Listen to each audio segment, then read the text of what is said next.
चिनियोट इंतजामिया की लापरवाही की वजह से गटरों का गंदा पानी तालाब बन गया। गंदे पानी की वजह से मूजी अमराज जन्म लेने लगे स्टूडेंट के साथ शहरियों को शदीद मुश्किलात का सामना।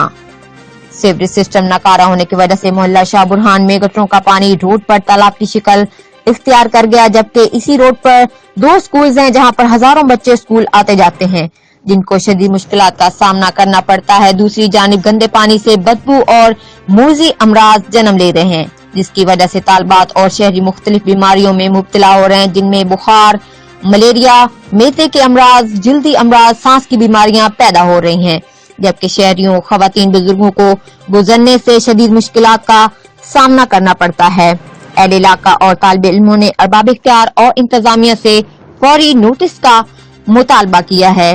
गंदे तालाब को फौरी खत्म किया जाए और मूजी अमराज से बचाया जाए। रिपोर्ट मेहर सुहेल, ब्यूरो चीफ, जियो एक्सप्रेस न्यूज, चिनियोट।